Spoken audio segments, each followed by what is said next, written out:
Skylark, Chapter 9. The next day, after the party, after the music and dancing, Matthew and Maggie's well went dry.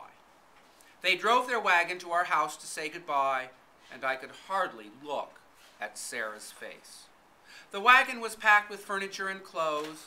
Rose and Violet sat in the back, the baby on Maggie's lap.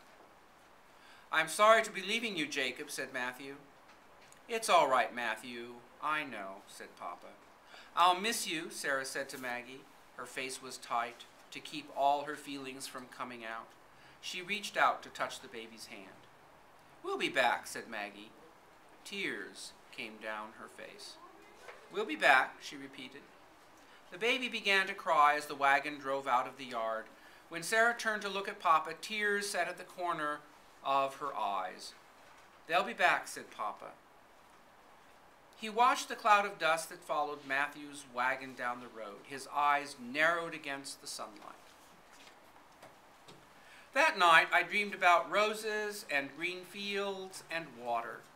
A glass of water on the fence post, and ponds of water to swim in. Caleb spitting streams of water in the air like a whale. Sarah laughing and splashing us with water. A sharp clap of thunder woke me. Lottie and Nick barked as lightning lit up the sky. I turned over in bed, but then Papa's voice from downstairs made me sit up. "Sarah, Sarah, it's fire!" I got up and rushed to the window, and there was fire in the field close to the barn. Flames creeping up the fence, flames near the corral. I ran downstairs and out to the porch, Caleb behind me. Sarah was running, carrying wet sacks, her hair down her back. Sarah and Papa beat the flames around the corral. Then Papa stopped to let the frightened horses out. "Get the cows," he shouted to Sarah. Sarah ran to the barn and pulled the cows outside. "Shoo, shoo," she cried. Caleb ran down to get Moonbeam. "Get on the porch and stay there," Sarah shouted at him as he led Moonbeam away. I put my arm around Caleb. I could feel him trembling. Sarah screamed as some hay caught fire and the side of the barn burst into flame. "Buckets," shouted Papa. "Get buckets of water, buckets!" Sarah ran to the barrel and filled a bucket, running back to him as the fire grew. Papa grabbed it, and then Sarah stopped him. I couldn't hear what she said, but I knew what it was. It was the last barrel. Papa stopped then and stared at the barn as flames caught the dry wood and then the roof. Sparks flew everywhere, and then part of the roof fell, and Sarah and Papa moved back. Sarah put her arm around Papa as the barn burned. They stood there watching for a long time.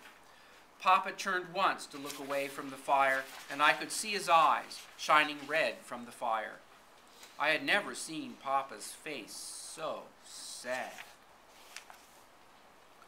The sun came up in the morning the way it always did, but everything had changed. The barn was gone, only a few blackened timbers standing.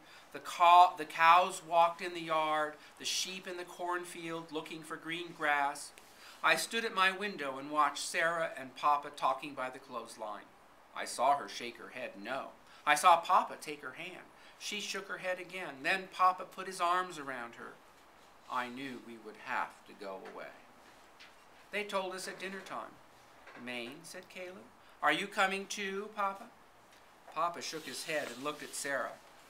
"I have to stay here," he said softly. "I can't go away from the land." "Can Seal and the dogs come?" Caleb asked. Papa shook his head. "They'll be happier here," he said. "I'll take care of them." "What will you do while we're gone, Papa?" asked Caleb. "I'll miss you," Papa said softly, reaching out to take Caleb's hand. He looked at me then, and as if he knew I would cry if I spoke, he took my hand too. "What will happen to us?" I asked after a moment. Papa looked at Sarah, and his words were for her. "We will write letters," he said, his voice soft. "We've written letters before, you know."